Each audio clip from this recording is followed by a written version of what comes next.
استعمال کے لائق کتنا کم پانی ہے، اسی لیے ہمیں پانی کو ضائع ہونا نہیں دینا چاہیے، کم سے کم پانی استعمال کرنا چاہیے کی بچت کر سکتے ہیں۔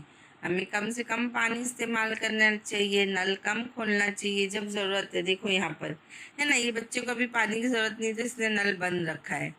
یہاں پر کہیں بھی لیکیج ہے فوراً اس لیکیج کو ٹھیک کیا جائے۔ چھتوں وغیرہ پر سے جو پانی جمع ہو کر بہتا رہتا ہے اس کو ایک ٹانکی میں جمع کر لیا جائے اور اس کو ری یوز کیا جائے۔ گملوں وغیرہ میں پائپ سے پانی نہ ڈالا جائے، ڈائریکٹ نل سے نہ ڈالا جائے، اس سے بہت پانی ویسٹ ہوتا ہے۔ اسپرے سے یا پوٹ سے جتنا پانی ضروری ہے اتنا ہی پانی ڈالا جائے۔ اس طریقے سے چھوٹے چھوٹے پریکاشن لے کر ہم پانی کی بچت کر سکتے ہیں۔ بچانے کا اور ایک طریقہ کیا ہے؟ پانی کو دوبارہ استعمال کرنا۔ دوبارہ استعمال کرنے کا مطلب ہم نے سبزی وغیرہ دھو لی، پھل دھو لیے، ایک برتن میں پانی لے کے وہ ساری چیزیں دھوئے، نہ کہ نل کے نیچے دھوئے، اور وہ برتن کا پانی اس کو ری یوز کرے کپڑا دھونے میں یا پھر زمین دھونے میں یا پھر باتھ روم میں اس کو دوبارہ یوز کرے۔ اس کے علاوہ جو ہم کپڑا وغیرہ دھوتے ہیں وہ پانی ڈائریکٹ پھینکنے کے بجائے اس سے اگر ہم باتھ روم وغیرہ دھو دیں تو کافی پانی کا ہم بچت کر سکتے ہیں۔ اور اس طریقے کو ہم کیا کہتے ہیں؟ پانی کو دوبارہ استعمال کرنا۔ یعنی پانی کو ویسٹ کرنے سے اچھا ہے کہ ہم اس کو دوبارہ استعمال کریں تاکہ پانی کی بچت ہو سکے۔ پانی کو صاف کرتے بھی آنا چاہیے۔ اب تو دیکھو بڑے بڑے فلٹرز لگ جاتے ہیں، نئے نئے ٹیکنالوجی آ گئی ہے، فلٹر وغیرہ ہے۔ پرانے زمانے میں یہ سب کچھ نہیں ہوتا تھا، تو پرانے زمانے میں کس طریقے سے پانی کو صاف کیا جاتا تھا، چلو آؤ دیکھتے ہیں۔ پہلا ہے چھاننا۔ چھاننے کا مطلب کیا ہے؟ جیسے ہم چائے چھانتے ہیں نا، چائے چھاننے سے کیا ہوتا ہے؟ چائے پتی چھنی کے اوپر رہ جاتی ہے اور صاف چائے جو ہے وہ ہمارے برتن میں چلی جاتی ہے۔ اسی طرح پانی کو چھان کر صاف کیا جاتا ہے، جس کے لیے ایک دم باریک کپڑا یوز کیا جاتا ہے، جس سے کپڑے میں گندگی رہ جاتی ہے اور پانی چھن کے نیچے چلا جاتا۔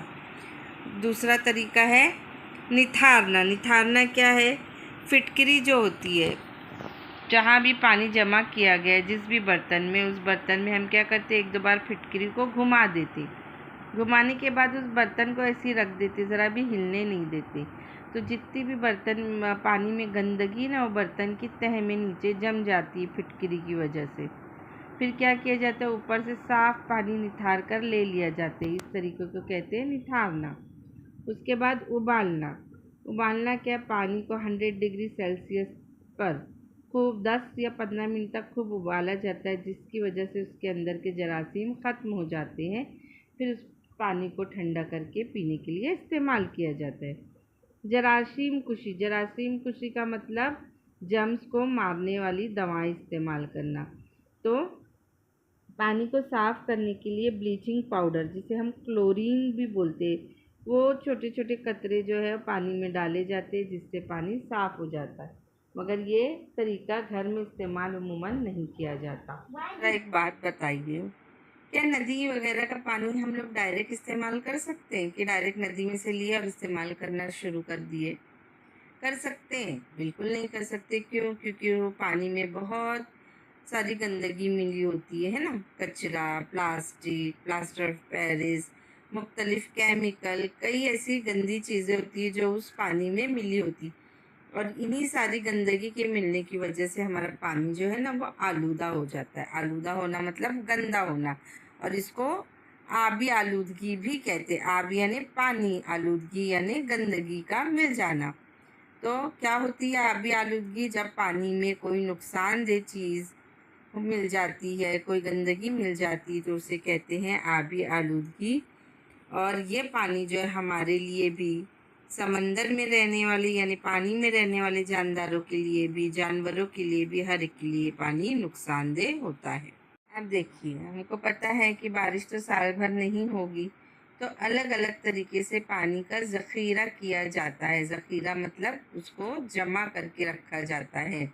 تو کیا کیا الگ طریقے ہیں پانی جمع کرنے کے؟ دیکھتے ہیں۔ دیکھو، کئی جگہوں پر زراعت کے لیے یعنی کھیتی باڑی کے لیے پانی کم نہ پڑے تو کیا کرتے؟ کھیتوں میں تالاب بنا دیے جاتے ہیں۔ ابھی میں نے پچھلے اس میں بتایا، تالاب کیا؟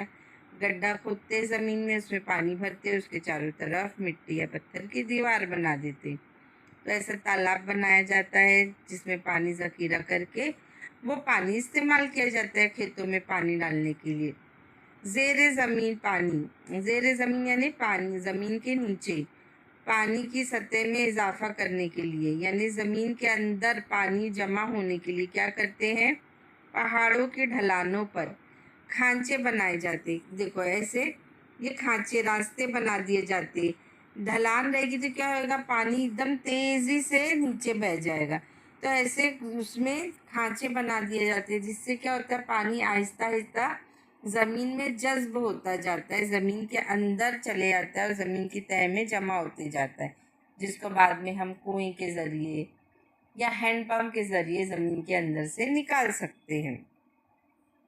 چھتوں پر جو پانی جمع ہوتا ہے اس پانی کو کیا کرتے ہیں، ویسٹ کرنے کے بجائے ایسے کسی بھی برتن میں جمع کر لیتے ہیں جس کو ہم کچھ بھی چیز دھونے ہونے کے لیے استعمال کر سکتے ہیں۔ اس کے علاوہ کھیت میں تالاب بنائے جاتے ہیں۔ اب ان دونوں تصاویر کو دیکھیے اور یہ بتائیے کہ جو بارش کا پانی ہے وہ کون سے اس میں سے بہہ جائے گا، پتھروں میں سے یا مٹی میں سے؟ تو ظاہر سی بات ہے پتھروں میں سے یہ پانی جو ہے بارش کا بہہ جائے گا، کیونکہ پتھر جو ہے وہ پانی کو جذب نہیں کر سکتے۔ اس کے برعکس مٹی جو ہے، مٹی کی صلاحیت ہوتی کہ وہ پانی کو اپنے اندر روک لیتی، جذب کر لیتی، تو یہ مٹی کے اندر جہاں بھی مٹی ہے وہاں سے پانی بہہ نہیں پائے گا، وہ مٹی جو ہے پانی کو سوکھ لے گی۔ دیکھو ہماری مٹی میں کیا صلاحیت ہوتی ہے کہ یہ پانی کو جذب کر لیتی تاکہ ہم وہ پانی کو دوبارہ استعمال کر سکیں۔ ہماری جو مٹی بھی ہے نا، وہ بھی ایک اہم قدرتی وسیلہ ہے، قدرت کی طرف سے ملنے والا ایک اہم انعام ہے۔ اب یہاں پر دیکھیے، مگر یہ جو مٹی ہے نا، یہ مٹی بننے میں کئی سال لگتے، فوراً نہیں بنتی۔ مٹی بننے کا جو عمل ہے وہ بہت سال لیتا ہے، بہت لمبا عمل ہے۔ اور مٹی کے جو اوپر کی تہ ہوتی ہے نا، ایک دم اوپر والی لیئر، وہ زرخیز ہوتی ہے۔ زرخیز مطلب اس میں صلاحیت ہوتی ہے کہ اس میں ہم پیڑ پودے اگا سکے، کھیتی باڑی کر سکے۔ ایسی مٹی جس میں آرام سے پیڑ پودے اگ سکتے ہیں اسے ہم زرخیز مٹی بولتے۔ اس کے برعکس ایسی مٹی جس کے اوپر کھیتی باڑی نہیں ہو سکتی، ایک دم ایسے سخت ہوتی، اس کو بولتے ہیں بنجر زمین۔ اس میں صلاحیت نہیں ہوتی کہ اس میں پیڑ پودے اگ سکے۔ تو اگر ہم پانی کی حفاظت نہیں کریں گے، پانی کو صحیح سے، اگر زمین پہ سے پانی ختم ہو جائے نا تو ہماری زمین ایسی ہو جائے گی، مٹی بنجر ہو جائے گی، جس کی وجہ سے پیڑ پودے نہیں رہ پائیں گے۔ پیڑ پودے نہیں ہوں گے تو ہمارے لیے بھی کوئی کھانے پینے کا سامان نہیں ہوگا، ہماری دنیا ایسے پوری اجڑ جائے گی۔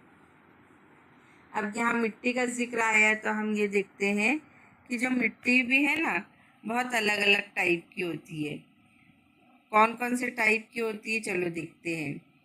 کیچڑ والی مٹی، کالی مٹی، لال مٹی، پہاڑی مٹی، دلدلی مٹی، گیلی مٹی، چکنی مٹی، اس طرح بہت الگ الگ قسم کی مٹی ہوتی ہے۔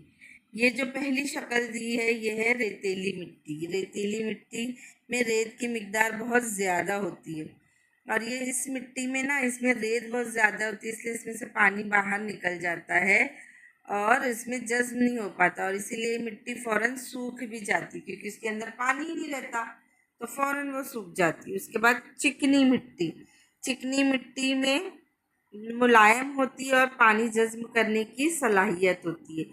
اس کے جو مٹی کے ذرات ہیں نا نہایت باریک ہوتے اور ایک دوسرے سے چپکے ہوئے ہوتے، ایک دوسرے سے ایک دم چپکے ہوتے، تو اس میں جگہ ہی نہیں ہوتی کہ وہاں سے پانی بہہ جائے، تو اسی لیے اس میں پانی بہنے کے بجائے اندر جذب ہو جاتا ہے۔ اس کی وجہ سے یہ مٹی زرخیز ہو جاتی ہے۔ اس مٹی میں ہم آرام سے کھیتی باڑی کر سکتے ہیں اور یہ کوئی بھی شیپ لے سکتی، اس لیے اس سے مختلف چیزیں بھی ہم بنا سکتے ہیں۔ اب پوئٹا مٹی۔ پوئٹا مٹی کیسی ہوتی ہے؟ یہ ریتیلی مٹی اور چکنی مٹی کے ملا کر بنتی ہے، جس کو ہم پوئٹا مٹی کہتے ہیں۔ یہ مٹی بھی پانی کو جذب کر لیتی، کیوں؟ کیونکہ اس میں چکنی مٹی بھی موجود ہے، تو یہ پانی کو جذب کرنے کی صلاحیت رکھتی ہے، پانی کو اپنے اندر روک لینے کی صلاحیت رکھتی ہے، جس کی وجہ سے زمین میں نمی یعنی کہ گیلا پن برقرار رہتا ہے۔ اس مٹی کا استعمال مختلف فصلوں کو اگانے میں یعنی ہمارے اناج اگانے میں کیا جاتا ہے۔ اب جیسے ہمارا پانی آلودہ ہو جاتا ہے ویسے ہی ہماری مٹی بھی آلودہ ہو جاتی ہے۔ کیسے؟ جو ہمارا گندا پانی ہوتا ہے، جو کیمیکل بھرا پانی ہوتا ہے، وہ کہاں جذب ہو جاتا ہے؟ ہماری مٹی میں۔ تو اس پانی کے کیمیکلز کی وجہ سے ہماری مٹی بھی آلودہ ہو جاتی ہے۔ اس کے علاوہ ہم کچھ بھی کچرے یہاں وہاں پھینک دیتے ہیں، اور کھیتوں میں جو جراثیم کچھ دوائیں ڈالی جاتی ہے، وہ ساری دوائیں جو ہے وہ اڑ کر کہاں جاتی ہے؟ ہوا میں بھی جاتی ہے، ہوا کو بھی آلودہ کرتی ہے، اس کے علاوہ مٹی میں بھی جاتی ہے اور ہماری مٹی کو بھی آلودہ کرتی ہے۔ اور جس طرح پانی میں گندگی ملنے کو ہم آبی آلودگی کہتے ہیں، اسی طرح مٹی میں گندگی مل جانے کو ہم مٹی کی آلودگی کہتے ہیں۔ ہمیں اپنے پانی کو بھی صاف ستھرا رکھنا چاہیے، مٹی کو بھی اور ہوا کو بھی، تبھی ہم صحت مند زندگی جی سکتے۔ یہاں پر یہ ہمارا سبق ختم ہوا۔ اس کے اگلے پارٹ میں ہم اس کے سوال جواب دیکھیں گے۔